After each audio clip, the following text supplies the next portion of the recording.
Virtual Fly Fishing Academy, your #1 resource for fly fishing education and knowledge.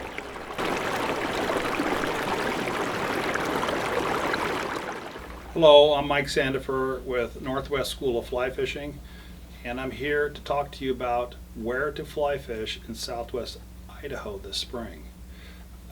With the closure of the Owyhee River, we got a lot of people upset about that. The closure is for non-residents, certainly Idahoans, so we can't be fishing there because of the COVID-19 scare there.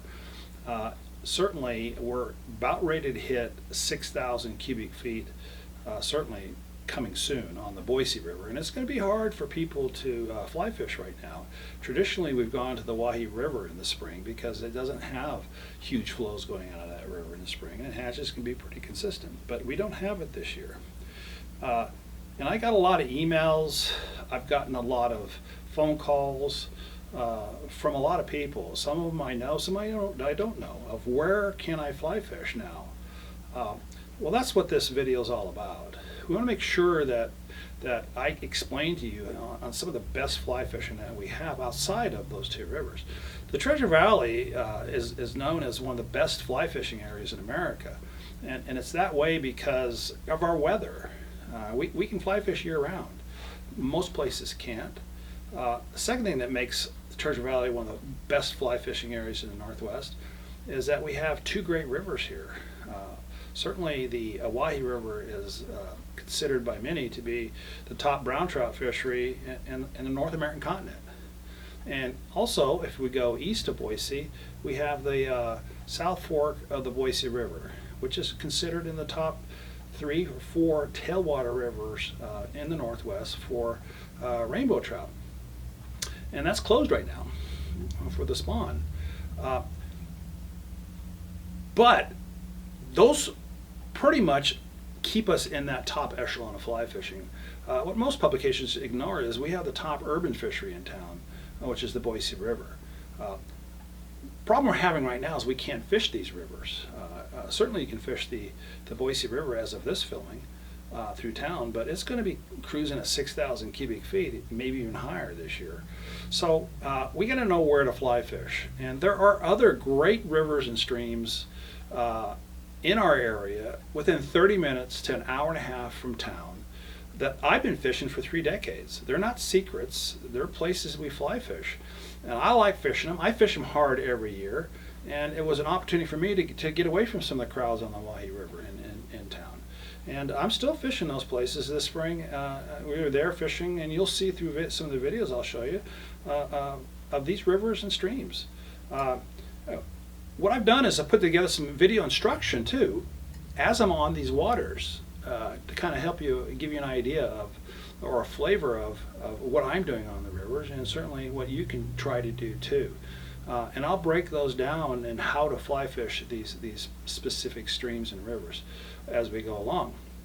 One thing I really should try to tell you is I'm here to tell you about all these rivers and streams, but I'm certainly not a lawyer, and I'm certainly not an expert on stream flows. So I do encourage you to consult the Idaho Fish and Game regulations, and also get online. This is really important. You need to get online and Google USGS, that's the United States Geological Service, Idaho river flows, because these flows change all the time.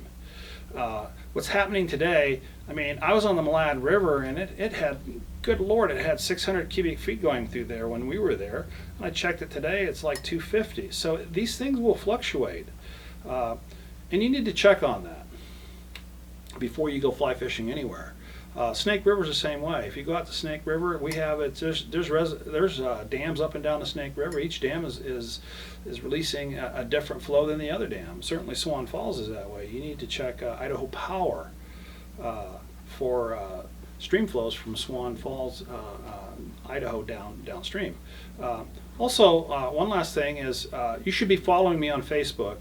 And what we're doing on Facebook is I like to give you these last minute things on Facebook. Certainly some of the successes and photos that's going on there, and in the future where we're going in terms of more of these videos.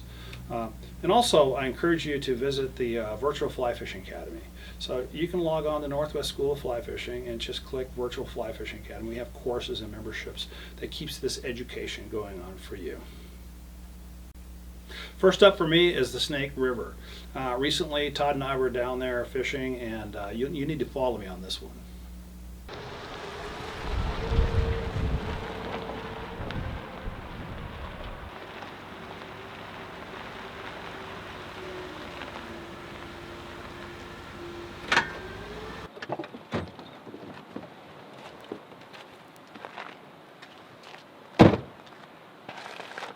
Mike here.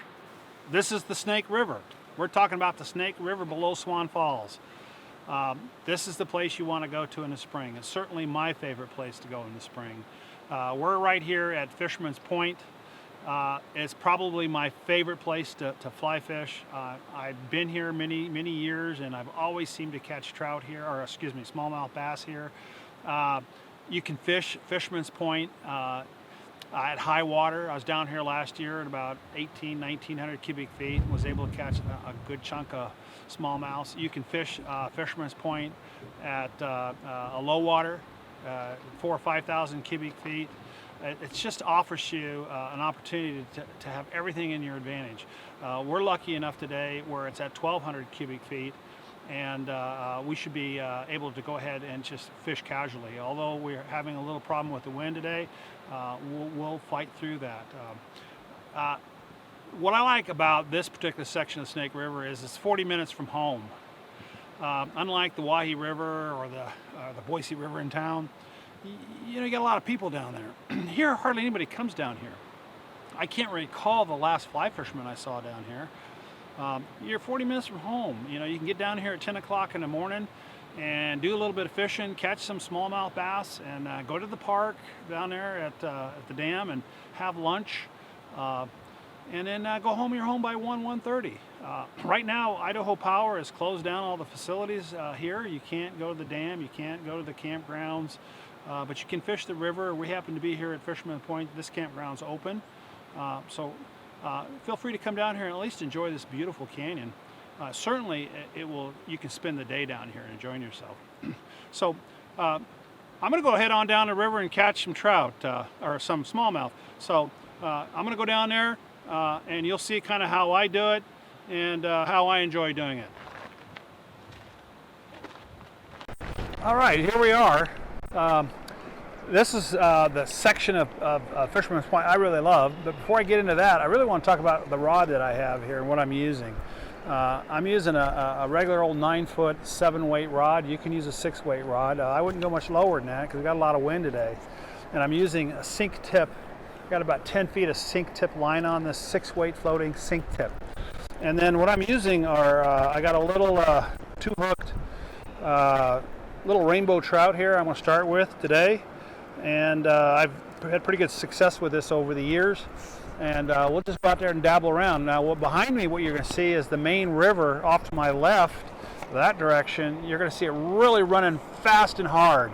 But in this direction would be on my right, as I'm facing the river, you're going to see a giant eddy. And really, it's the eddy that I'm fishing. So the technique I'm going to use here, and what I've used in the past, is I'm going to strip out a bunch of line. And I'm just going to throw it in the main current and let that main current take it, drift it out. It's going to drift that right back into the eddy. And where that eddy is, the fish are now looking away from me. And I'm going to be able to strip this little bug here right through those fish that are looking right up opposite me. All right, so let's give it a whirl, and let me show you how I do it, and we'll go from there. Hopefully I'll catch one. Snake River in the spring has always been a real joy for me. And it amazes me, of all the years that I've been fly fishing the Snake River, and in particular, the Snake River just directly south of Boise. And to get there, you get on the freeway, get off at Meridian Road, and you just head straight south to Kuna. And once you're in Kuna, you just take Swan Falls exit and you drive straight down to the Swan Falls Dam. And once you see the dam there, there'll be a reservoir on one side and a river on the other. The section that I fish the most and most often is that dam side river straight down. What amazes me in nearly 3 decades of fly fishing that section of the river is I don't recall ever seeing another fly fisherman down there. It's a multi-use area. You get a lot of people down there camping and fishing with terminal tackle, recreators in all shapes and forms. But I've yet to see another fly fisherman down there. And I think all in all, that's a major appeal for me, is I can go down there and there'll be no one there fishing but me. On this recent trip I took down there just a few days ago, there was nobody down there. Idaho Power has closed all their facilities down there. If you know anything about that river, Idaho Power owns the first 2 miles of that river below the dam, but there's 4.5 miles of river. And they wrote places off, and there's nobody down there. Nobody, except me. And once you get that 2 mile mark, you're on your own, and you can fish anywhere.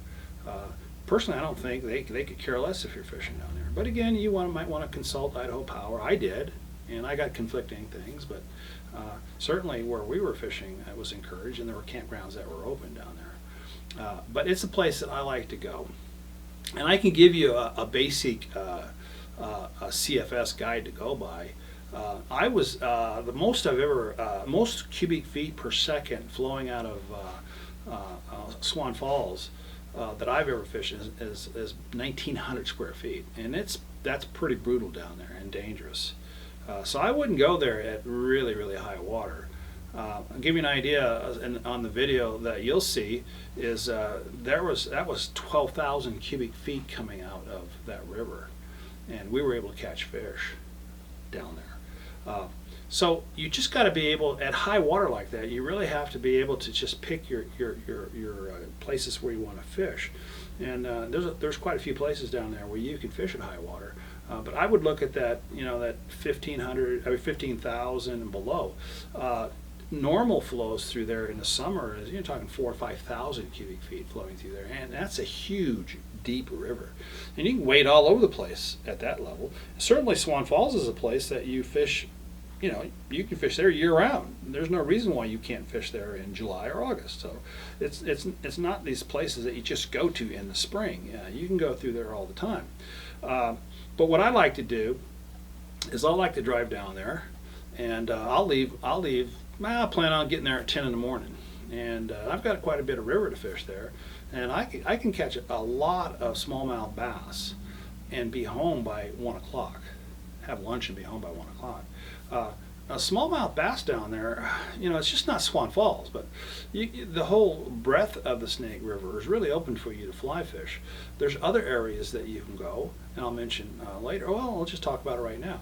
Certainly Celebration Park, which is straight south of Melba. You can go down to Deer Flat Road or Map Rock Road, and that will parallel Highway 12. You'll actually parallel the Snake River. So if you're heading south out of Nampa, I think at Map Rock Road, you turn right, and you've got probably 6 or 7 miles there. I'm not too sure on the mileage, but where the road parallels. Certainly Walters Ferry. There's lots of places. You can go north, east of Swan Falls. The Snake River follows the breadth of Idaho. So, but I'm just basically talking about what's close right here. And the techniques that I use to fly fish the Snake River are right here. And over the years, I've developed different patterns that I use on the river, but really it's just put a streamer on, and the techniques that I use. I like to use a 9-foot 6-weight or a 9-foot 7-weight rod. You can certainly use a 10-foot rod if you have one, but a regular 9-foot 6-weight will work. I like to use a sink tip line, but I also want to use a short leader. And I think in the video you'll see me with a long leader. And you got to be careful with long leader. I was streamer fishing in the Owyhee River with the last time I used that rod, and I just tied on a bass fly that I had, and I just tossed it out there, and it can get kind of hard to cast at times because it's sink tip. If you don't want to use sink tip, you can go to a longer leader. But the Snake River is a deep river, and the key is to get your fly down to these rivers. So when we talk about flies and what kind of flies do I want to use for the Snake River, well, any streamer fly will work, and there's really no one special fly that you use. If I was to kind of recommend something to you, I would say a rabbit tail, a rabbit strip fly about that size, probably 4 inches, and you can get those online, get them here. But that's generally what I put on. So I'm backing up a little bit. I'm using a 9-foot 6-weight or 7-weight rod. I'm using a sink tip line, and it's about a medium sink on the tip. That's basically, you got 90 feet of on a typical floating line, you got 90 feet of floating line. What a sink tip is you've got 80 feet of floating line, and the last 10 sinks. And that's what we're really looking for. But you got to keep your leader short, and I'm talking about that 5-foot section there. You don't need to go crazy over leaders. I just take a piece of, I just buy some 12-pound fluorocarbon in a little spool, and I spool out about 6 feet, and I tie it onto my fly line. I tie my fly onto there. You don't have to get fancy with these leaders. 0-aught would tippet would work fine. I definitely stick with fluorocarbon, and that's gonna with sink tip line, that's gonna allow you to make your cast really well. If your leaders are too long, and which is kind of what I suffered the last time I was there, is, you know, I had probably about a 12-foot long leader that I was using in the Wahoo River, and you got your line going down, your sink tip line going down, and it's bringing all that line down too. You see, it's hard to bring all that up and cast it. So when you're using sink tip line on the snake, which is normally what I do, I like to keep those leaders somewhat short. And then really the reel doesn't really matter to me, but really that sink tip is going to get you in the short leader. And then you need to really find your places to fly fish. In particular, you'll see in the video, you've seen in the video where I'm on a point where I've got the river coming by me, and there's a big, nice eddy out there where I've got fish looking at me and away from me, and I'm bringing my fly through there. So I'm looking at those type places.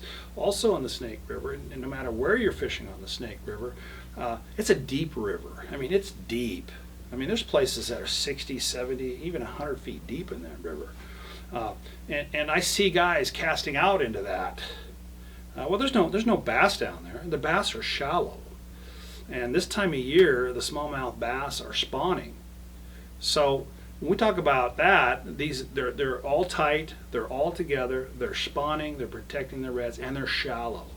So you really want to not cast into that deepness, but you want to cast parallel to it, where these fish are. So in essence, if the river's real deep, you know, the fish are going to be right in here, really close to shore. So this is the basic techniques and strategies that you look, and as the river drops a little bit, and that river will drop and rise. Who knows, daily.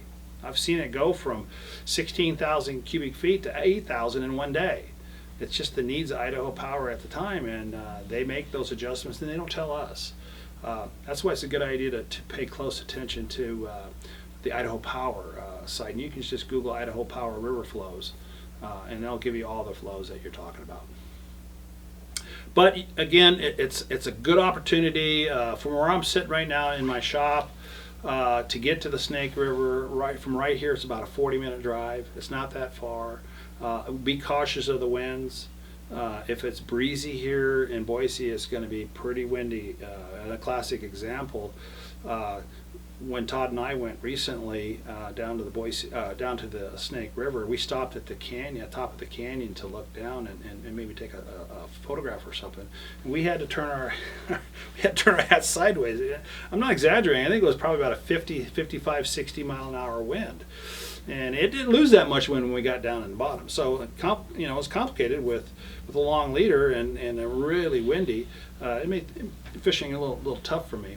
But it doesn't have to be if you make those adjustments. So if it's breezy in Boise, you can count on it being windy there. That's why I don't like to be there in the afternoon. I'll drive down there in the morning, fish for a few hours. I might even have lunch right there at the park when the facilities reopen. But another good place to go, like I said, is if you go out towards Mountain Home and you're heading over to CJ Strike through Mountain Home, and you cross the Snake River. So if you're crossing that bridge on the Snake River, if you look to your right, that's CJ Strike. If you look to your left, well, that's the Snake River. And you can pick and choose your places along the river, and the bass fishing is really almost always good. Let's talk a little bit about smallmouth bass. And one of the reasons I like to fish the Snake River is because of the smallmouth bass. Pound for pound, these fish just fight hard, and they really do fight hard. They fight harder than any rainbow of their size. 12-inch smallmouth bass, it feels like you have an 18-inch rainbow on there. They're fighters, and they're fun to catch and bring in. So I really love to do that, and I'm there quite a bit in the spring. But you got to keep the water flows, and you got to keep track of that. Certainly Idaho Power has their closures right now, and you have to check on Idaho Power. So do your homework and go up there. You're going to lose flies, so come on in here and talk to me about the flies. And if you're a fly tyer, certainly you want to come talk to me. These flies are easy to tie, and it doesn't take much to catch smallmouth bass.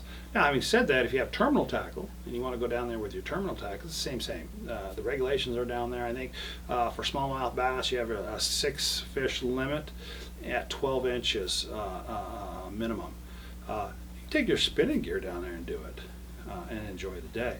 It's a good place to get out of town and do that. So get out a map, Google Earth or Google Map it. Look at areas on the Snake River. It's open year-round. It's a really enjoyable, beautiful place to go in the spring. There's no weeds in the water. The water's clean and clear. There's no weeds. As the season gets going and the water temperatures go up, the weeds start coming in, and it makes it a little harder. And we have to really work a little bit harder. Again, Snake River is my choice in the spring. I go there quite often. Another really neat place I like to go is the Malad River. Malad River is east of Boise about, maybe an hour and 25 minutes, 20 minutes east of Boise off of Highway 84. You want to take the second exit on Bliss, Idaho, the second exit. You'll see it. The sign says Bliss, Hagerman. Take a right. Get off the off-ramp there, go down 100 yards, and turn left at the gas station, and that's Highway 30. Highway 30 is going to take you all the way down, across the Malad Gorge, into the little town of Hagerman, and it's going to take you about 5 minutes, and you're going to cross the Snake River Bridge. You're going to cross the Malad Gorge. And if you don't know anything about the Malad River, well, it's an underground river, really, that just comes up. I think it's really a collection point of the Big Wood and the Lost and all these rivers that go underwater. They pop back up and they come out into the Snake River. And in some circles, you can hear where the Malad River is one of the shortest rivers in the world. So it's a very, very small river. I think back in the late around 2000, they even created a state park there, Malad River State Park. So there's facilities there, but the section that I like to fish, and you got to be careful because there are closures up there. Idaho Power pretty much governs that river. They have a power station, and in the video you'll see that. We're here at the Malad River, and we're about an hour and 25 minutes from Boise. This is just a really neat little river. It's kind of a freestone / whatever river. It comes right out from the bottom of the earth. It's one of the shortest rivers in the world. And this here is from the Idaho Power Plant. It's a good place for you to fish in this particular day. The water's a little higher, and I got plenty of water down there to fly fish. You're going to see probably blue-winged olive or betas on the water. You can use any kind of dry fly really through here, and when the fish are on, they'll come up and take your fly.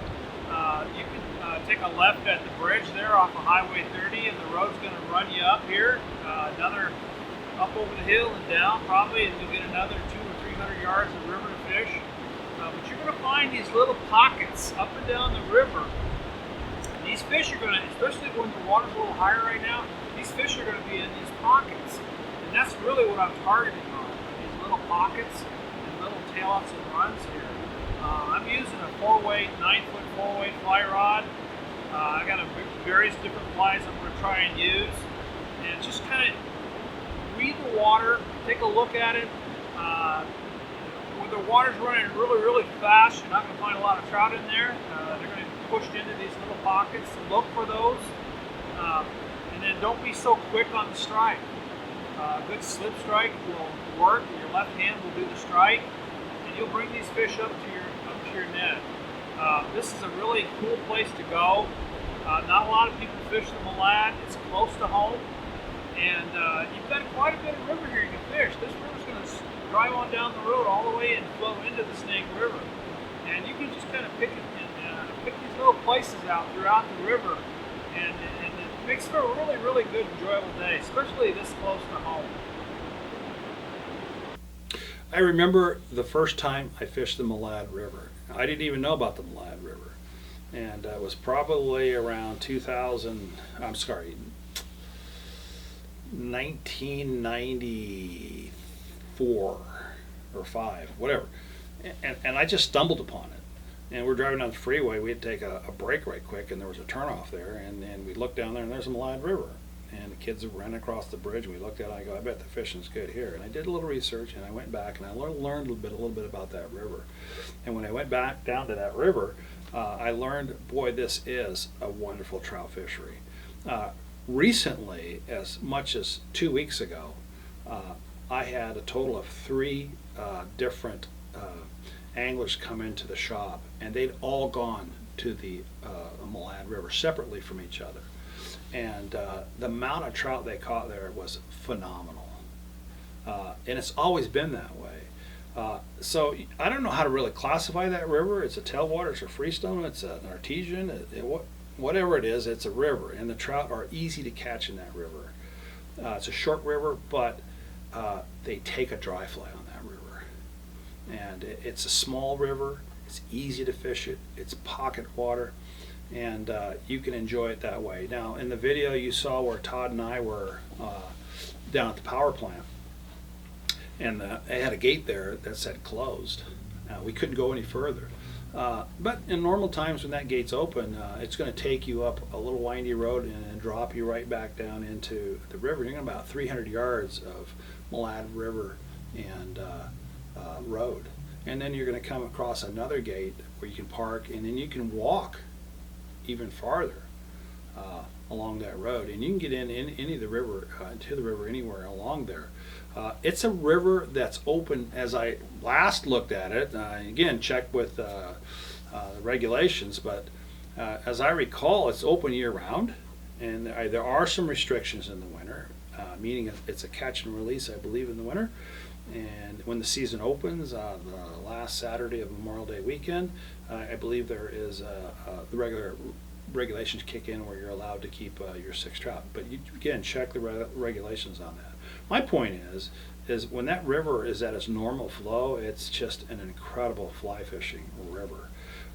So let's talk a little bit about that river.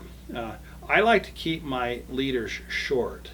And again, I was caught short on this river, up on the Malad River. I had the rod. I have a rod locker. I pulled my rod out. It already has the fly on, and I was using it on the Wahi River before they closed it.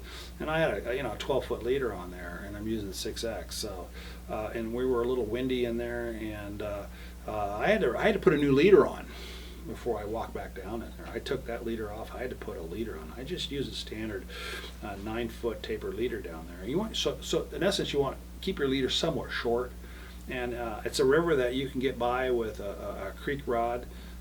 Typically I fish that with 3-weight or 4-weight Holland bamboo rod that I have. It's about 7.5 feet long. It's real short, crisp cast, and you're really working the pockets. And the type of flies that I use there, it varies. These fish will take an attractor dry fly, such as a humpy, or a really small stimulator, or a coachman. They'll take those as long as you keep that fly floating on the surface, very floating on the surface, and work that fly over and over again in these, and they'll come up and take it. And the fish will vary in sizes. I've caught them as big as 18 inches in there, and I catch them as small as 9 inches in there. There's just a whole variety of fish in there. But there's also hatches going on in that river. It has a tremendous biomass. If you walk up and down that river, and you've done it as many years as I have, you're going to see springs all up and down the river, springs. If you know anything about Hagerman area there, you know the Snake River is just there, and it's famous for 1,000 springs, where all the springs are coming out of the canyon and whitewatering into it's just springs everywhere. Well, that's very fertile river, or very fertile water. And you see springs going in and in and all up and down the river there, and these fish will pile up right where those springs come in. It's very fertile, and you'll be there during a blue winged olive hatch, which is the dominant mayfly on there, and it's an incredible. It's easy to catch fish on there, but you got to time it right, where the flows are fishable. Now Todd and I were there. They were probably there around 500 cubic feet, and we found places to fly fish, but you have to be prepared for that and adjust accordingly. The neat thing about the Malad River is that's really, really close to both the Snake River and Riley Creek. Riley Creek is a very special place for me. I take my grandchildren there. I watched my granddaughter catch her first trout on a dry fly there. She caught 2 in a row right in front of me. It's easy to catch fish there. When I was there recently, there were fish rising up and down the river. It's just, I can't recall being on Riley Creek and not seeing rising fish. So I want to take you there. So follow me as I run up there and take a peek at Riley Creek for you. Well, we're here at Riley Creek. Riley Creek is a spring creek. Yeah, it comes right out of the bottom of the earth. It boils up and becomes this really nice, fertile spring creek. It's one of my favorite places to fish in all of Idaho. I can come down here and have the whole place to myself. The federal hatchery section that we're fishing here comes right out of the federal hatchery. We're standing on the bridge, and what we've had today, I've probably taken in the last 30 minutes 5 trout. I think the biggest was probably around 9 inches. Smallest was a couple inches. I was catching them on blue winged olive emergers. The fish are rising up and down the river. This is a really cold day. It's cloud covered, it's dark, a few fish are on the water. Every once in a while you see one rise here and there, but nothing really that spectacular. But I've been here on good days too, where I've taken 20 fish just from this bridge. This is about a little over an hour and a half to get here, and there's amenities here. There's Hagerman is a 5-minute drive from here. You have restaurants. You can go to the federal hatchery over there. Oster Lakes is right over there, and of course the state hatchery is 2 minutes down the road. The state hatchery is going to offer you a little more diverse fishing, but not this spring creek type of fishing. They'll have ponds and things there you can fish in. But on a day like this, what Riley Creek is really known for is its dry fly fishing. And in the spring, you're going to get these nice size 18 blue winged olives. And what I like to use is, and what I've been using today, is a little soft tackle, little olive body soft tackle that I'm swinging through the rising fish. And they're pretty aggressive on a really good day. So a good opportunity for you to get out of town and go fly fish where you're relatively have this pretty much on your own on a good day. We're here on a Thursday, so it's midweek, and we haven't had anybody here since we've been here. And I could spend all day just right here. Just this 1.5, 2 mile stretch of Spring Creek is all the fishing I need to keep me going on surface. All of it's dry fly fishing. You're floating little dries and little emergers through the water, and it's very easy wading. It's a gravel bottom. The biomass is just starting to come up, and the fish are really starting to key in on these little blue winged olives. Riley Creek is a spring creek, and what a spring creek is, it comes from the ground up. It's an artesian water. It's clean. It's purified. it's full of nutrient-rich water, which is why Riley Creek is captured by both the federal and the state hatcheries. The federal hatchery and the state hatchery are only like a mile apart, and Riley Creek feeds them both. So the Riley Creek that I'm really talking about is at the federal hatchery. Riley Creek is a small spring creek in terms of length. It's a wonderful place to fly fish, but it's a really small. It's born not too far from the federal hatchery. It goes right into the federal hatchery. From the federal hatchery, it exits the hatchery and meanders its way all the way to the state hatchery, where it becomes an incredible recreational area. They take Riley Creek and they make ponds, and they make lakes and little streamlets, and people are all in there casting their worm or paddling around their float tubes. It's a wonderful place to take your family and kids and dogs, and that's really where the state really comes in and does it right. But the federal hatchery is different. The Riley Creek that runs through the federal hatchery is really just the opposite. It's really a pure spring creek that we think of, grass encrusted and wild and birds, and it's one of the really special places to go to in the spring. It always fishes well. And again, it's probably about an hour and 30 minutes from Boise. But surprisingly about Riley Creek is I don't see a lot of fly fishermen up there. I don't see a lot of spin gear guys there. It's relatively shallow. It's got a nice biomass to it. It's willow and grass encrusted, and it just meanders through. And I think it doesn't get a lot of usage from the spin gear guys because it is shallow and there's a lot of biomass in there, weeds and things, and they don't want to cast their lead in there and have it sit on the bottom and reel in a bunch of goo. That's not how you fly fish that section of the creek. That's a dry fly creek. If you're dry fly fishing, who cares how much biomass is in the river? There's a lot of trout in there. So it's not a secret. None of these places I'm telling you are a secret. Certainly Riley Creek's not. But it's a place you can go and have that real beauty. I love it there. It's in the spring, it's green, it's fresh, the birds are around, and there's always rising fish there. Now, the key thing in the spring is the blue-winged olive hatch. Now, keep in mind, this is a spring creek. These fish have really narrow search images. I mean, they only want one thing. They only want a little blue-winged olive, and it's up to you to figure out what it is, what kind of blue-winged olive you want to use in terms of emergers or pattern. If you hit it right with the right fly, man, you're just going to have a wonderful day. When I was there, I was using an old beat-up size 18 soft tackle, olive soft tackle, and which we carry here at the shop too. And I'd forgotten all my soft tackles at home, and I had one laying in my blue-winged olive box. I knew this was the fly to use. And I think in the short period that we fished there, I took 4 trout, and I probably lost another 10. I just didn't hook them right, and I'm just doing a soft tackle sweep to it. But there are also other fly patterns you can use out there. But it's really a spring creek tailwater thing. These fish, I hate to use this word, they can be very picky in there, and there's lots of fish in there. And we weren't fishing. I wasn't fishing that far from the road. I mean, I couldn't have been more than 50 feet from the bridge. So it's not like you got to walk this river or this spring creek, even though I'd encourage you to. It has a very hard bottom to it. I didn't recall seeing any mud, but there's sections on the spring creek where you'll find mud.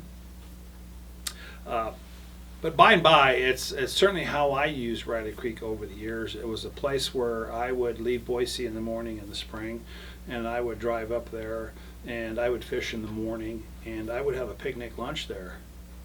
That's just how I would do a big gourmet picnic lunch. And there's places, picnic tables everywhere. You can go up to the Oster Lakes, which is what, a couple hundred yards away. Oster Lakes is there, and they have picnic tables there. Right at the federal hatchery, you can go down to the south, and you certainly can fly fish the state area of Riley Creek. you're not going to catch big fish in Riley Creek. I think the biggest fish I ever caught in Riley Creek was probably around 14 or 15 inches. And I've caught quite a few of those. But basically you're going to be catching fish, small fish in that 8 to 9 to 10, 11 inch range. And you're going to catch them in all different sizes. I think I caught one that big, and I caught a couple of really nice ones, probably around that 10, 11 inch range. So you're going to have that whole, and that's really what you want to see in a spring creek. You want to see small and medium and large fish. That's a sign of a healthy spring creek. So really, blue-winged olives right now, blue-winged olives, certainly a good RS2 pattern will work really well. When you just see a couple flies up in the air and you're not too sure on it, take a seine with you.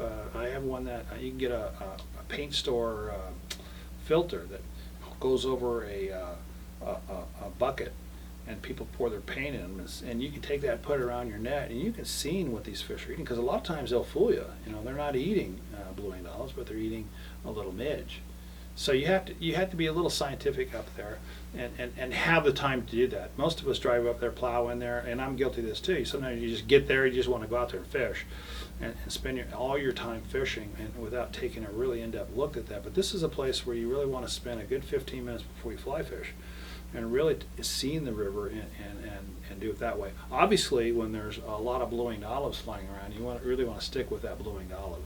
And certainly the emerger pattern is the number one pattern, or I shouldn't say pattern. A emerger pattern is really what I've been using over the years there. It's rare that I use a regular dry fly pattern there. And then you can always, after that experience, you can drive down to the state hatchery, and you can take your float tubes. And you can go down there, and there's quite a few little ponds out there that they keep really stocked a lot. There's sections between ponds where the nymphing can be really good there. And I think the reason why a lot of fly fishermen and a lot of terminal guys will fish the state section of Riley Creek is because it's a little more diverse with a little more ponds. It's really developed, so to speak. And it's a little bit of everything for everybody there. And the fish tend to be a little bigger there because they are planted. Obviously, there's a state hatchery there, and the state makes sure there's plenty of large fish in there. Riley Creek is not planted. The rainbows in there are wild. So if you're into casting tiny fish, you're into dry fly fishing, and you're into a beautiful wild fish with the scenery that goes with it, then certainly Riley Creek is your answer. Closer to home, another creek that is really overlooked by almost everybody is Morris Creek. Let's take a look at that right quick. About 25 minutes up Highway 21 from downtown Boise is Morris Creek. You know, I've been fishing Morris Creek for going on 3 decades now, and it's a good spring fishery. It gets planted. Fish and Game comes up here and they plant the snot out of this creek. And just as recently as yesterday, I had 2 reports come back to me where they're catching some really good sized trout on Morris Creek. Right now, the creek right here is at that springtime high flow. There's still plenty of areas to fly fish up here. Nymphing is a perfect place for, if you're a nymph fisherman. You can do what we call a dry dropper. Probably tie on a dry fly and then say a stimulator, and then drop it maybe 3.5, 4 feet with a beadhead nymph, and you're going to catch some good fish up here. Depending on the day you're here and where you're fishing, a good place to be fishing is really where Grimes Creek and Morris Creek meet. I always seem to do well there. It's consistent all spring into early summer. In the early summer it gets a little warm up here and the water flows go down and the water temperatures go down and fishing can be pretty kind of touchy at that point. But certainly starting right about now, which is mid-April, all the way into May and early June, Morris Creek is right out of town. And there's been days I've been up here and caught 20 trout. You're always going to have those slow days too, but for the most part, it's not a secret. A lot of people who've been here as long as I have regularly fish Morris Creek. It seems to be a spring destination for those folks. And you can fish it on up another good mile or two past Grimes Creek on the Highway 21. Or you can go and take Grimes Creek Road and fish Grimes Creek. But there's trout in there. There's trout in here year round. It's just a matter of you getting up here and learning the creek. Morris Creek is like any other creek if you've never fished it. You got to kind of get out and do it a few times to really learn where to go and where to fish. You can log on to Idaho Fish and Game, and you can get you can track their stocking program, and you can find out when they're stocking up here. But this is on their list. They'll keep trout in it, and it's real close to home, and it's certainly someplace you should be fly fishing. There's no secret about Morris Creek. Everybody knows where if you've ever been to Idaho City, you know Morris Creek. It's there. It's been there forever. And most people drive by Morris Creek and they wonder, I wonder if there's any fish in there. I've been fishing it since I moved to Boise. It's a spring fishery, don't get me wrong. And you got to really watch the flows there.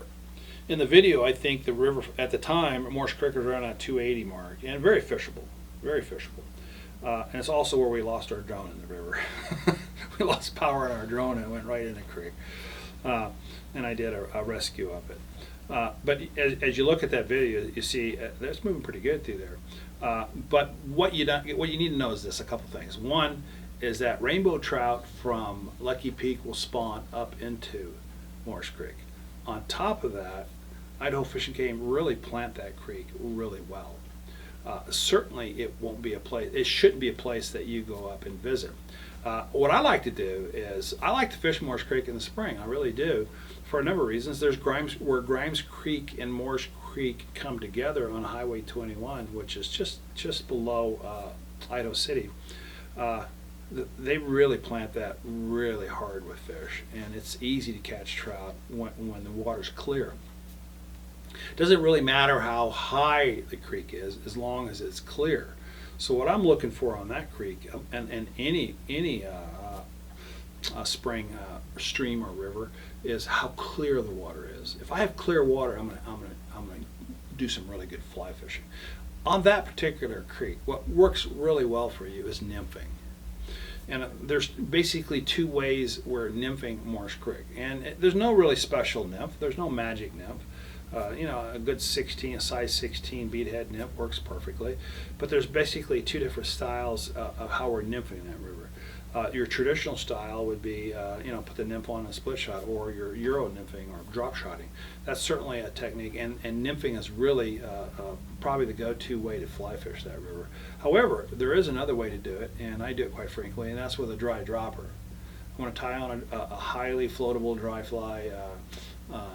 A good fly would be a stimulator, a size 16 stimulator that's well coated with fly floating. I'm going to drop behind the bend of the hook a little piece of monofilament. We call it a dry dropper. At about 4 feet, I'm going to tie on my beadhead. Now I'm dry fly fishing and nymphing the river at the same time. I would venture to say most of the fish I've caught on Morris Creek have been nymphing. And you can work that creek all the way from where Grimes Creek meets Morris Creek. You go up the river another mile and fish it that way, or you can fish it all the way down, all the way down to where it flows into Roby Creek and Lucky Peak. Certainly, Roby Creek has lots of trout in it too, so don't be afraid to drive up Roby Creek and fly fish. I've seen a couple of videos were sent to me last spring, and one video showed a lot of rising fish in front of me. Yeah, there was fish rising on Riley Creek. So Riley Creek from where I live is about a 30-minute drive. You drive through downtown, you get on Highway 21 through Warm Springs, and you're zip zap. You go around the reservoir and you're there. What I like to do when I'm at Morris Creek is, the neat thing about Morris Creek is that Idaho City is right there. So in better times, when we didn't have COVID-19 hanging over us, I would always fish Morris Creek in the morning, and then I would go to Idaho City for lunch. And if you've ever been to Idaho City, it's there's a few places you can eat. And also, between Idaho City and Morse Creek and Grimes Creek intersection, there's some hot springs up there, and they're really nice hot springs. And I think for like $10 you can, and they're big, locker room, really neat places. Certainly a place that you'd want to go and visit and relax on. So there's a lot of other things that you can do aside from fly fish Morse Creek and Grimes Creek. You can go over the mountain and drop down into the South Fork of the South Fork of the Payette River. So good nymphs again, beadhead, pheasant-tail, hare's ears, certainly copper johns, even egg patterns work well. You remember you're dealing with hatchery fish for the most part, and you have to adjust your weight to the amount of flow going through there. You can use too much weight on there, or that I always say err on too much weight. If anything, have too much lead on there, then not have enough. If you don't have enough lead, you're never going to catch fish. So having that right amount of lead on there, that's going to have you have that natural drift through there. You'll pick up some fish. Certainly, it's a good place to go for an afternoon fly fishing. That's somewhat close to Boise. And then on the way back home, you can stop by the Tasty Freeze and get an ice cream cone. Next up is probably one of my favorite fly fishing rivers to fly fish all time, and that's the South Fork of the Payette River. And what we're going to show you on the South Fork Payette River is some stock footage from a video we made, or a video course for the Virtual Fly Fishing Academy called. Okay, I've worked my way down to that section that I showed you earlier, and you get a little different perspective when you're down here on the water. So as I'm looking at this run here, what's important is that I really work my fly up. Work it up, work it up. You got to remember, I'm working behind these trout, so it's imperative that I take my time and work it. When I'm done, I'm done. The second thing that's important is I have to have my fly high and dry at all times. If my fly's not dry, I'm not gonna be able to bring these fish up to the fly. So let's give it a whirl, and I'll show you exactly how I would work this. It's very simple. I only have maybe 5 feet of fly line out. I'm just going to lay that down in the water. Just work it through.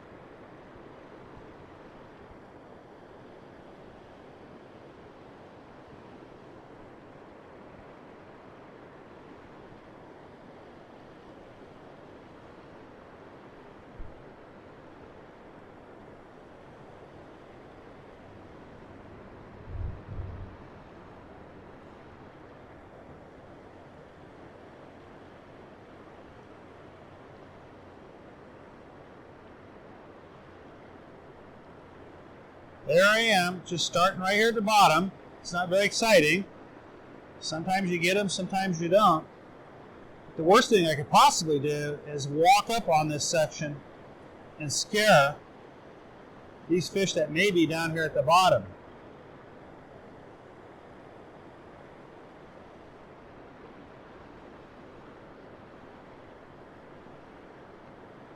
So I'm kind of letting my fly dry a little bit as I put it back down. I might have dropped that fly 6 feet in front of me. Just slowly working my way up.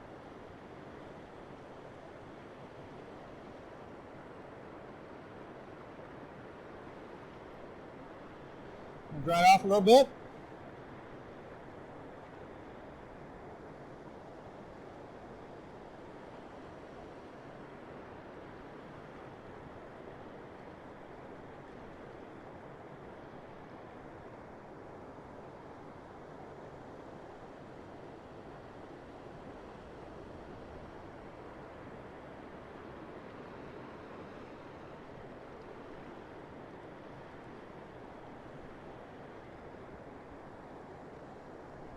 That one maybe about 7 feet.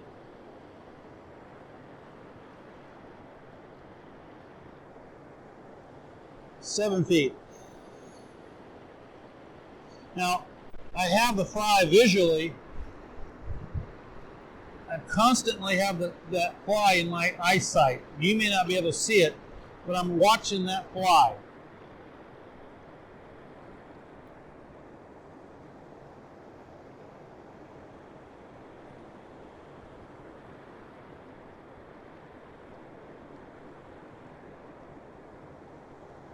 That one went a little further.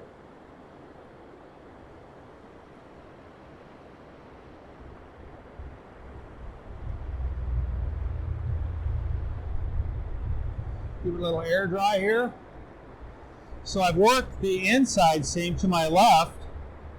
I'm going to start bringing the fly a little bit towards the middle and to the right.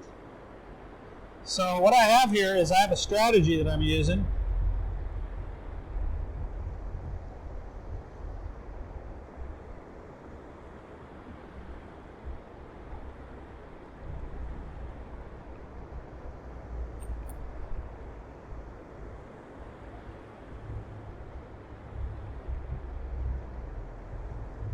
Working it in there. Okay, now I've worked this lower section pretty good. Eventually I want to get all the way up there to the top. So now I can really move without spooking any of these fish. So I get a little closer, and that's going to keep my line length about where it is right now, under control. Again, I never lose sight of the fly. And I let that fly drift naturally back to the water that I've already fly fished. I know I didn't get any strikes there, and I know I can pick it up at that point and give it another cast. So again, I've worked this water a little close. Now I can move up a little closer. I got a little flat rock here I can stand on. Right there. Kind of change the perspective a little bit. I can start getting in that little rougher water.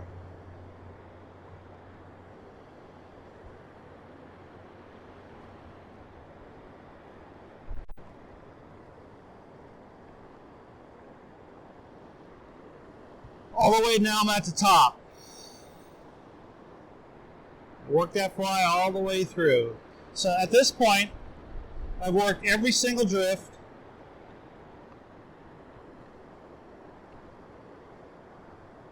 From the inside seam my way.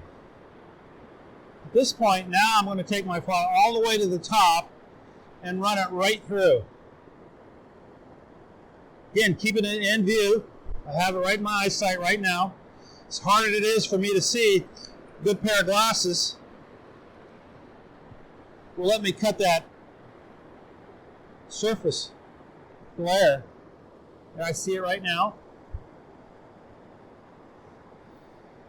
And a few more casts and I'll have this hole fished. I get some criticism sometimes because the South Fork Payette River is a river that I really find close to my heart. Certainly one of my favorite rivers all time to fly fish, and certainly with its sister river, the North Fork of Payette. But in general, we're talking about the South Fork of the Payette River right now because that's pretty much a freestone river. But it has everything there for you in terms of there's not a lot of people fly fishing it. It's 54 miles of highway and river. There's amenities, certainly. There's restaurants and golf courses, and all those things are very, very close by to the point where I don't even have to take an ice chest when I go up there fishing. But I love the South Fork Payette River, and for a lot of reasons, but I think more than anything else, and really what separates my love for that river and the average fly fisherman is I was raised fly fishing on a river just like that. So since I was a boy, I fished a river very, very much like the South Fork Payette. And pretty much I'm the guy that really fishes that river more than anybody else I know. So I'm going to pass on some information here that will help you. Having spent 3 decades fly fishing the South Fork of the Payette River, I always include it in my spring fishing because it scares a lot of people away. High water is not a reason not to fish the South Fork Payette. South Fork of the Payette River is one of those rivers when it runs high, you can still fish it. So I'll kind of give you some parameters on what's high and what's not high. For example, right now, as of this filming, I think the upper South Fork Payette, and that's from the Deadwood River, where the Deadwood River and the South Fork Payette River meet, upstream to Banner Summit. That's the upper river, and that's flowing right around 570 cubic feet per second. Where it intersects with the Deadwood River is flowing at about 50 cubic feet. So you're talking about now 600, 650, and then you're going to pick up another 300 at the very end from the middle fork. So we're looking at 1,000 cubic feet. That's very fishable. That's very fishable on this river. But you got to remember, even though there's a lot of high water, what you're really looking for in the South Fork of the spring is you want to look at the clarity of the water. If that water is tainted, or what we call tea stain or darker, because it's a freestone river, it's going to get a lot of debris coming in from other. It's a river that collects a lot of streams and creeks, and it only takes one dirty creek to take that river off in a different color. What we're really looking for in that river is for its clarity. So it can be high as long as it's clear. Now, when the water's really, really high, you really got to read that river. The fish are not in the middle of the river. The fish are very close to shore, and that's where you're fly fishing, very, very close to shore. And those little seams and little boulders along the very edge of the river. If you concentrate your fishing on that, you'll do really good in high water. What works for best, and certainly what you should be doing, looking at the South Fork Pit in two ways. Let's talk about the dry fly section of it. It doesn't really matter what fly you use, as long as you're floating that fly. If you're not floating your fly on the South Fork of the Payette or any freestone river, you're not going to catch any trout in there. These fish are looking up, they're looking up at a mirror, and their food is always on the mirror. If your fly is not on that mirror, it's not considered food. And one of the biggest mistakes I see from anglers fly fishing that river is they allow their fly to get wet, and they'll fish it wet. You can't do that on that river. You can't. You got to leave your fly high and dry. You have to put your fly where the fish are. So in order to do that, you really got to think like a fish, in some terms. You got to say, well, if I was a trout, I'd be right there. So you're really looking for those seams, and we go into the video and show you a little bit about that. But you got to really read that water, and you can't be in a hurry. You got 54 miles of river. Look for certain places on that river, and you'll find trout there. Certainly use the breadth of the river, meaning don't see a place on the South Fork Payette River, run down there to fish it, and then while you're down there, start paralleling the river. All you're going to do is burn your legs. Get back to your vehicle, go down to the next hole. These are tried and true ways to catch a lot of trout on there. On the South Fork Payette, I think I took probably, when I look at last year, in the spring, when I fished it in the spring, and it was in June, I think I went out there opening day with my friend Bob Fisher. I took three fish over 15 inches in there. The criticism of the South Fork of the Payette River is the fish are small and there's no trout in there. Well, how can you have small trout and no trout is beyond me. I'm here to tell you, I can't remember in recent memory, ever catching less than 20 trout on there. Now keep in mind, I've been fishing that river close to 3 decades, and I know the spots, so to speak, and you probably don't. But if you don't spend your time learning those spots, you're not going to learn where those are. So, and they're guaranteed spots, and you learn where these places are, and it becomes part of your strategies when you go up there. So the South Fork, to get to Banks from Boise, just take Highway 55 like you're going to McCall. At Banks, Idaho, you've been following the Payette River. At Banks is where the Payette River is formed. It's formed in Banks. Once you leave Banks, you're on one of two forks. You're either on the South Fork of the Payette River or the North Fork of the Payette River. If you're on the North Fork of Payette, you're on Highway 55. And that's the North Fork of the Payette all the way up to the headwaters. At Banks, if you make a right on what we call the Banks to Loman Highway, Highway 17, now you're following the South Fork. And it's a tale of two rivers. The South Fork is a freestone river. The North Fork is a tailwater river. So you don't fish the North Fork like you fish the South Fork, and you don't fish the South Fork like you fish the North Fork. Well, the North Fork is off limits. You can only fish that a certain time of year because that's a tailwater, and the wizard behind the curtain at Cascade Dam has got all those things cranked up, and there's about 4,000 cubic feet rolling out of that river, and it'll be like that off and on all spring, all summer and spring. I'm talking about the South Fork on the Banks of the Loman Highway. That's governed by Mother Nature. Now, you can nymph fish that river, And I know guys that do it and do it real well, but typically I would try dry fly fishing at first with attractor dry flies, and such as annihilators, stimulators, humpies are a really good fly to use. We have what we call payette bomber, a whole conglomerate of dry flies. You go to an ant, a black ant, will catch fish on that river. I really like to work the dry fly issue as much as I can, and when fishing is slow, then I'll go to the nymphing, and it's the same type of nymphing that we talked about at Morse Creek. You're basically, I know an angler that's been fishing as long as I have, and when he does go up there, he's dry dropper. He's going to do that dry fly with a dropper thing again, and that's how he likes to fish it. Then I know guys that are just hardcore nymph fishermen that do just as well. So it's a matter of pick your poison. I tend to stick with dry fly fishing.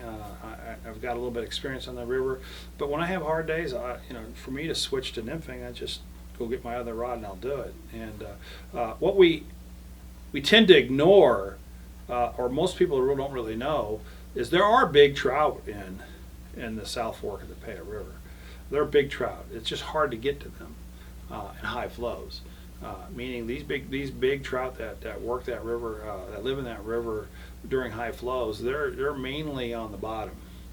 And you got a lot of small trout in there, and they're above those. So typically in the spring you catch a lot of small trout, probably in that 9 to 12 inch range, right in there.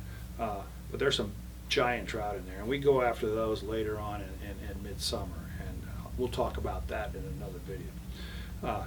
But it has a wide range of opportunities, so don't be afraid to go up there, fish close to the bank, read the water, have the right flies, and remember, it helps to get a fish report, and it helps me before I go there to talk to other people that have been there. I'm most interested in a fish report is how clear is the water. It doesn't matter to me on how much water is in that river, but how clear the water is. So you can always get information from me from the South Fork of the Payette and certainly the North Fork of the Payette. You can also get the river flows on the USGS, Idaho River Flows. It's going to show you the cubic feet coming from through Lowman. It's going to give you the cubic feet of the Deadwood River. It's going to give you the cubic feet of the Middle Fork, and it's going to give you the cubic feet of the North Fork, and you can do the math. Now, since we've been talking about the South Fork of the Payette, I really want to talk to you about a tributary to the South Fork of the Payette, and one rarely fished by hardly anybody is the Deadwood River. The Deadwood River is an incredible fishery. It's a tailwater river. And let me show you a photo recently of this is a photograph of a gentleman, Larry Williams, just took this trout right out of the Deadwood recently. Take a look at this. Yep, that's kind of the quality fish. That's the Deadwood River. The Deadwood River is a tailwater river. Yeah, I know it sounds weird, but it is a tailwater. It comes from the Deadwood Reservoir, and it flows free from the Deadwood River, meaning there's no roads, all the way through the canyon. It flows into the South Fork of the Payette River. However, it's one of those rivers with an exception, meaning we talk about exceptions. The exception I'm trying to talk about is that the way you fly fish a tailwater river and a freestone river is a little different. Okay, it operates with search image. Search image is how a trout views their prey. So a tailwater river and a freestone river have different search images of the trout, and we have to fish it a different way. So in essence, what I'm trying to say is it's rare that a tailwater river will fish like a freestone river. It's not common. However, the Deadwood River is the exception, where that fishes like a freestone river. That water is so sterile that you don't need to worry about pickiness of flies. So the way you fish the Deadwood River is exactly the way you fish the South Fork Payette, which makes them compatible rivers. So we call the South Fork and Payette River a freestone river, even though the Deadwood River flows into it. The Deadwood River does change the characteristics of the lower South Fork of the Payette. So again, it's that mark, it's that border where the Deadwood flows into the South Fork. Upstream from there is the upper river, downstream to Banks is the lower river, and it will change the characteristics of the lower river. But I'm talking about the Deadwood River. Now, the cool thing about the Deadwood River is they have to keep that Deadwood River really low in the early spring. They can't put too much water into the South Fork Payette because it's a rafting river. So historically, what I'm trying to say is you might have 1,000, maybe 1,500 cubic feet flowing in the South Fork of the Payette River. You just can't open up the gates and put another 1,000 cubic feet or 1,800 cubic feet in there because people are rafting and you'll end up killing people. So what they do, historically anyway, is as long as the South Fork of the Payette River is running high, the Payette River is going to be running low. So as long as the South Fork of the Payette's running really high, they're going to keep the Deadwood really, really low. The Deadwood's at about 50 cubic feet right now. And we're talking about, this is mid-April. But as the South Fork starts to lower, because it's runoff now, it's snowpack. And once that snowpack starts melting, it'll do this. The Deadwood will go up and it's not going to be fishable. So the reports I'm getting back from the Deadwood, and I haven't been there yet this year, the reports I'm getting back from the Deadwood are really good. Now, there is a campground on the highway called Deadwood River Campground. It's right on the highway. So you can park and throw a rock and hit the highway. And the Deadwood River will flow into there. Now, there is a road that follows the Deadwood River, I don't know, about 5 miles up, but it's gated. And in the spring, like I just recently heard the gates open. In the spring, when the river's really low, they open the gate. You can drive way back in there and really work that river. But as the high water flows coming out of Deadwood River come through, you know, they want to lock that gate. They don't want you up there when they have this massive amount of water coming in there. And it's kind of a liability issue thing on their part. But you can still walk around the gate and walk up and fish. But as of this viewing, the gate's open and you can drive up there, and I do it every spring, and you can just kind of go up there and pick where you want to fish. And it's a wild fishery. There's no planted fish in there, and the only place I know of any kind of planted fish on the South Fork of the Boise River is that Loman stretch, I think, from Loman to Helde. They've been putting fish in there over the last 2 years, and it's been many years of no trout being planted in that river. So just recently they have, but not on the Deadwood. And you're going to find a range of trout in there. You can find big trout in there, small trout in there. It's just a matter of what you're catching. And the key, I think, to fishing the Deadwood River for me over the years, and what I can pass on to you, is when I am on the Deadwood River and I am viewing the river and trying to figure out where I want to fish, it's nice when the river's open because I can really view the water. I'm really looking for dark olive water. You're going to see a mountain stream. It's 50 cubic feet going there, so it's fairly shallow now. These fish are really tucked into this olive water, or dark water. And we have a tendency to not read these rivers right. And if I see a section where the river's turning, or the river's turning the other direction, or there might be a shift in the geographics of the river, it's going to show me some dark water along that's where the fish are. And you really got to pinpoint these places and really work that. And again, it's the same way you fish the South Fork. So don't be afraid to fish the Deadwood. It's certainly a river that I fish every spring, as far back as memory goes. And I've had good days and not so good days on it, just like fly fishing is in general. But the good thing is you can fish 2 rivers in the same day. And I would not ignore the Deadwood. It's certainly a place of my destination. I want to talk about some other rivers and that are close by too, in streams. And one in particular is the Bruno River. Well, the Bruno River, it's a fun river to fish. it's a long river and it might be confusing to you in terms of trout there, but it's like anything else. Get onto Google Maps. The Bruno River is not hard to find. It's Bruno, Idaho. How you do that is it's just like you're going straight south through Mountain Home. Get off at Mountain Home, turn left. I think it's Highway 50. I'm not sure on that. And it just goes straight south all the way to Nevada.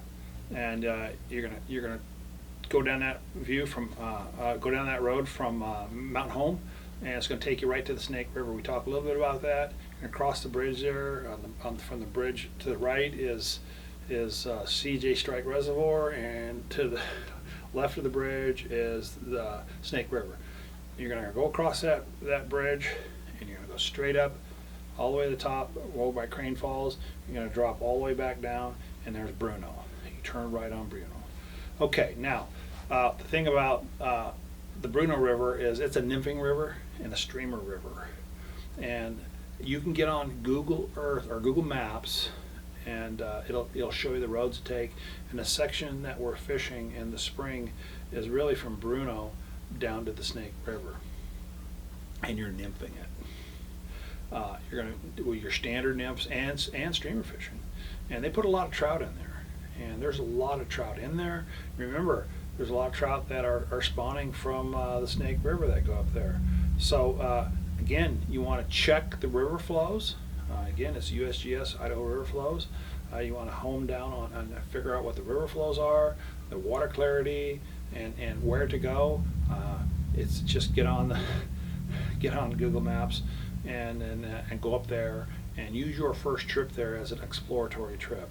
But if you're into dry fly fishing and that's what you want to do, that's probably not the river for you. It's a nymphing river, and the catch rates can be really high. You can catch a lot of fish in there. I'll have a really fun day in there fishing. It's something that you shouldn't ignore. It's a spring river. It's where you should be keeping it on your list of rivers. You should be checking with that one. I can't ignore the South Fork Boise River. Now a lot of people go, oh, it's closed, it's closed, it's closed. Well, it is closed. It's closed from Neal Bridge upstream to the dam. But from Neal Bridge, the river that flows under that bridge to where it flows into Arrow Rock is open year-round. Again, consult the Idaho Fish and Game regulations to make sure. But as far as I know, they haven't changed it. So really, if you go out Highway 84, right at the top of the grade, just past the Micron, you're going up the grade, and you'll see the rest stop right there. Just past there is an off-ramp for Black Cat Road, and you get off there and you go left under the bridge, and you drive around a few miles and you turn left, and on an asphalt road you'll turn left and follow that asphalt road, and it's going to be asphalt for about 100 yards and turn to gravel. You're going to take that gravel road all the way to the canyon. You're going to follow the canyon. It's going to drop all the way down the canyon and into and over across Neal Bridge. Now, at Neal Bridge, if you look upstream, that's all closed to fly fishing or any kind of fishing. It's closed. When the season opens, it's only open to fly fishing a single barbless hook. But from downstream from that bridge is open year round, and you can actually go in. And last I looked, the flows are 600 cubic feet. It's very fishable there right now as of this filming. It's fishable, and you have to check to make sure that the road that goes in there, it's not maintained in the wintertime, but with this mild spring we're having, the road could be open, and you can drive right back in there and park right there at the bridge and start fishing that river down. And there's also parts you can find access to the river on the way into Neal Bridge. There's places you can get down into the river. Now, it's best fished in the early spring because the reservoirs are filling. What happens is the South Fork of the Boise River flows into Arrow Rock, and as that river fills up, it gets closer and closer and closer to Neal Bridge. There's certainly a place where I would go fly fishing myself. And as I keep track of the river reports, we'll post those as soon as I get them back. I haven't been there yet myself this spring, but it was on our list to go there recently, but it was snowing that day, so we didn't go in there. But it's on your list of things to fly fish. It's certainly a place that you would go to. Last up is a river that's often ignored, and it's kind of, I'm breaking the rules now because I'm going outside that hour-and-a-half limit. And I want to go to the Big Lost. Now the Big Lost is a big lost river. The Big Lost is one of those rivers that die out and go underground. However, you have to drive to Arco, and it's quite a drive, but it's certainly a place that you would spend the night at. You turn left at Arco, and that's a major highway that's going to take you all the way up to Chalice and Montana. But you turn left at Arco, and you want to go to Mackey Reservoir. This is a tailwater river, and as of this filming, that river is less than 300 cubic feet coming out of the reservoir. And you want to fish that mile section there from the reservoir down. The fishing can be very phenomenal in the spring, and for some anglers, it's a destination river to go see. But if you just concentrate on that section right there below the dam and fishing down, that's more fishing than you can deal with. Now, how you fish the Big Lost is like you fish any tailwater river. It's very fertile, and you're very hatch specific.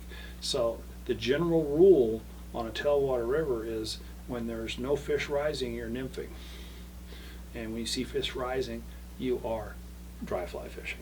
So it's one of those things you got to study a little bit, do some research, Google fish reports for the Big Lost River, and you can come up with that information before you go. But it's certainly a trip that I like to take at least once a year.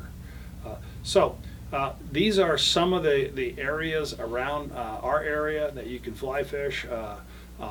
In this specific video, I can go on, but really, odds are you're not going to be able to fish all these different places this spring anyway. Why? Well, this COVID-19 thing will probably end up, the water level will go down the Boise, they're going to open up the fishing to the Wahi River, spring's coming, that's going to open everything up for you.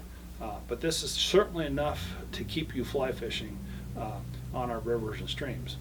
But I can't ignore where to fly fish in Southwest Idaho in the spring without mentioning our reservoirs and lakes. Now we need to talk about that because traditionally fly fishing in the spring in Southwest Idaho always includes float tubing and lake fishing. Certainly for me, it's a big part of fly fishing. On a normal year, when we don't have these closures, in a normal year, many old time anglers, it's time to get out the float tubes and the prams and go lake fishing. And for the next 6 weeks, you spend all your time on these reservoirs. So what I want to do is really give you a list of some of these reservoirs and give you an idea of where we should be fly fishing.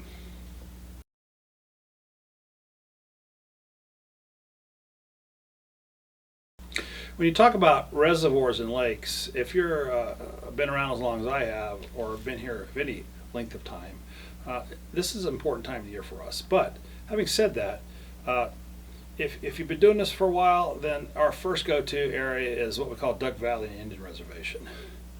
And there's 3 reservoirs up there, Mountain View, Sheep Creek, and Billy Shaw. Those 3 reservoirs, certainly Mountain View in particular, they're considered to be some of the top trout reservoirs in the Northwest. Unfortunately for us, and the COVID-19, the Duck Valley Indian Reservation has closed their fishing, so you can't go there. And why I'm even mentioning it is because any day now, certainly within the next week or so, that can open back up. We keep our fingers crossed, so I have to mention it, even though I don't want to talk too much about it, is because tomorrow, next week, 2 weeks from now, end of the month, it could be we're back to Duck Valley and we're fishing there. And on a normal year, a typical fly fisherman who is multi-versed in lake fishing and stream fishing, they're gonna go to Horse Thief, 3 or 4 times. I mean, not Horse Thief, but Duck Valley Indian Reservation 3 or 4 times. So I want to make sure that you keep an eye on that, and when that opens, you certainly want to go there. Now, the next one I want to mention is Crane Falls. So this is a kind of a neat little reservoir. Crane Falls, I talked a little bit about how to get the Bruno River. You get the Crane Falls the same way. So as you're crossing the Snake River and you have CJ Strike Reservoir on your left and the Snake River on your, on the right and your Snake River on the left, and you cross that bridge and then the highway's going to go straight up over the top of the hill and down in the Bruno, and you're in the Bruno River. Well, where it goes straight up top of the hill, right at the top of that hill, you turn right, and there's a little road that's going to take you down to Crane Falls. Crane Falls is a trophy fishery for smallmouth bass, and they put a lot of trout in there, and it's a pretty popular place to go float tubing in the spring. The neat thing about Crane Falls is the Idaho Fish and Game really do well. They plant that really well in the spring. They'll put thousands of trout in there in the spring. And you can go down there with your float tube, or you're like me, I have a pram, and you can toil around, and these fish are right at the surface, and you catch a lot of trout in there. But the neat thing about that is just over the bank is the snake, is CJ Strike, and in particular Cove Arm. So you can spend your time fishing or float tubing for trout, Crane Falls, and then after lunch, just walk on over, and you can now be casting your streamers for smallmouth bass. If that's not good enough for you, go on over to Bruno River. That's 15 minutes away. If that's not good enough for you, then you can drive back down to the bridge that crosses the Snake River. And on the east side of that bridge, that'd be on the southeast side of that bridge, there's a boat ramp right at the highway. And there's a ditch or a canal that goes not about 50 yards upriver is a canal that goes in, and these smallmouth bass are spawning right now, and they're moving up in there. They're off the. I've caught them all in there. So you can bass fish, trout fish, fish your float tube for bass or for trout, and then go over to Cove Arm. It's all there for you. You can spend a whole day there. So it's really a destination place where you should be really looking at this spring about doing. And you can pick your poison. I mean, it can be really windy on the Snake River, but it's not windy at Crane Falls, or it's really windy at Crane Falls, but not on the Bruno River. So it's certainly something that you should put on your radar, certainly on your list of places to go and see. And then there's Mormon Reservoir, and Mormon Reservoir has quite a history. To get there, on Highway 84, you exit Highway 20 in Mountain Home, like you're going to Sun Valley and Ketchum and that area up in there, the Wood River and Sulphur Creek. You're on Highway 20, and there's a little town right on the Mormon, on the highway, on the prairie there, called it's called, well, there's a little town there, and that's your exit to get to Mormon Reservoir. So if you turn on the highway, Fairfield is right in Fairfield, right there by the little airstrip there, and there's a restaurant and a store there. Turn right there, and Mormon Reservoir is just up the road there, not very far. So Mormon Reservoir has this history of being sterile and this and that, good years and bad years, blah blah blah blah. 2 years ago, it was the top producing lake in our reservoir in Idaho, certainly in the Northwest. They were catching 20-inch, 25-inch rainbows out of there. And then not this winter, but the winter of 2019, they had a winter kill there. What happened? There was a lot of weeds grew up in there, and it just sucked the oxygen out of the reservoir. And there's a tremendous trout kill. Well, the scientists went in there, figured all that out, and they've since gone in there and they've did some weed abatement in there. They're controlling the weeds there, and they put over 100,000 trout in there in 2019.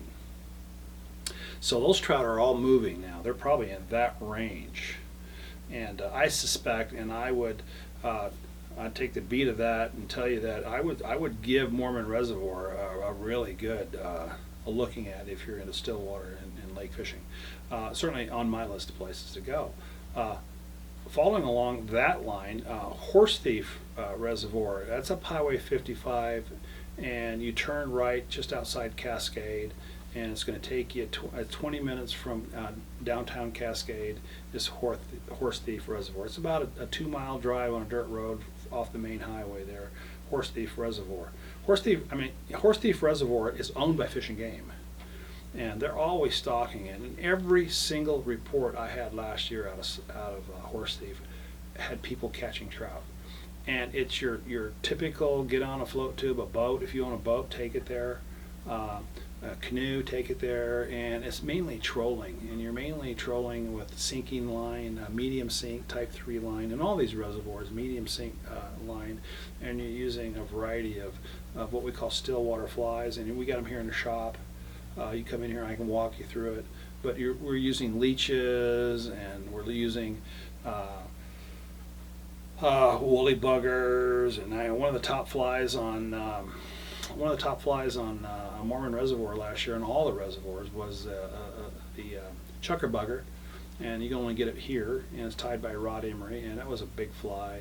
Semi-seal, leeches, your typical Steiner ducktails, and all the reservoirs you're fishing them like this on type 3 sinking lines. So if I had to give you any kind of advice on how to fish a lake or reservoir, you gotta have type 3, minimum type 3 sinking line. Gotta be able to put your fly in the depth of the river. If you're using floating line, it's staying up here and the fish are down here. You're just not going to get them. It can be the difference between catching a fish and catching lots of fish. I highly recommend that you purchase type 3 sinking line. Now, if you're lake fishing in general, we have all types of sinking line. We have clear, we have intermediate, slow, type 3, type 6, and sink tip. There's a variety of different sinking lines. First out the door with any kind of sinking line, type 3. It'll catch fish and all. And you want to have at least a 10-foot leader on there, and you're good to go. So Horse Thief is very well maintained. There's a campground there. It's close to Cascade, the town of Cascade. A lot of amenities, beautiful pine trees. If you've never been there, go. And it fishes well all season, but especially after ice out in the spring. Now, if you're at Horse Thief and you're on the road to Horse Thief, it's going to follow, that road's going to follow the shore, and you're just going to see this beautiful lake. You're going to follow along, and then at the very end of the campground, there's a very end of the road, there's a campground, and the road continues up and over the mountain. Well, right at the top of that mountain is another really road that takes you down to Corral Creek Reservoir, and that's also owned by Fish and Game, and it is a reservoir too, but very well stocked. Certainly, if you're going to camping or you're going to Horse Thief, certainly this little reservoir is a place that you need to drive over and fish, Corral Creek Reservoir. Now, for all these reservoirs and ponds here in Boise, we have tons and tons of ponds and things and you can get on Idaho Fish and Game. They'll give you their fish count. They'll tell you where they're stocking. They'll tell you all that information. If you just do a little research, that's the beauty of the internet. We didn't have this 20 years ago. We just had to guess. But you can follow Fish and Game and where they're stocking these different reservoirs. But certainly, without any kind of restrictions about where to fish, non-residents, you can't do this. COVID-19, you can't do that. You can't do any social thing. You got to stay safe, and I kind of buy into that stuff. But if you take all that aside, and this would be a normal spring, I would be presenting this video to you on where to fly fish as more of an alternative to where to fly fish. And in particular, we were going to do this as a seminar here in the shop, but we can't do that because of we can't get all these people together. We don't want to spread this disease more than it's already spread. So in essence, I've been preparing to do this for quite a while. So the main thing is these are some nice streams and rivers for you to fly fish. We can't ignore the reservoirs. We're going to be coming out shortly in another video on still water fly fishing, so that's something to look forward to down the road. But you certainly have enough now to keep you busy throughout the spring. But when everything's said and done, you can't answer all the questions on a video. And that's really where I want to at this point tell you, I'm open for appointment. You can always come to the shop, and I'll always sit down and talk to you about what flies you need. I'm getting a good heartbeat on what's being caught on these rivers, what's being caught in the lakes, what flies are you using, and we have some really, really good flies here for subsurface, or for still water fishing. All the flies that guys are using in the lakes. Yeah, come on in here and visit with me. I can give you kind of where to go. Certainly you can email me. You can get a Northwest School of Fly Fishing. There's a contact button. You can click contact and give me a question. In these times, you can email me. For those that have my email address, use it. If you don't have my email address, it's mgsandifer, SANDIFER @gmail.com. Ask me a question. Kind of help you, walk you through that. You can certainly set up an appointment or time that you can come down to the shop, and that's what we're doing right now by appointment, and I can walk you through some of this stuff. But just because the Wahi River is not open to us to fish, or non-residents of Idaho, just because there may be too much water flowing in the Boise River through town, that's not a reason not to go fly fishing. Certainly my intent was to give you some places that you should be going to, even if you don't catch trout, even if you didn't go catch any smallmouth bass, even if you went to the lake and was skunked. No, that's not all there is to fly fishing. You get out and enjoy this stuff. You know, you've been in your home, you can't go anywhere. You just got through the shack nasties with the winter, and now you're ready to go, and you don't know where to go. But you can't blame it on me now. There's lots of places for you to go fly fish. Go out there, go with a friend, take your kids, take your family, your wife, your significant other.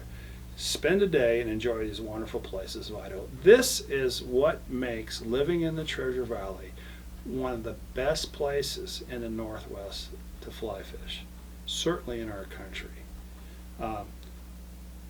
Any questions, give me a call. Enjoy your day on the water.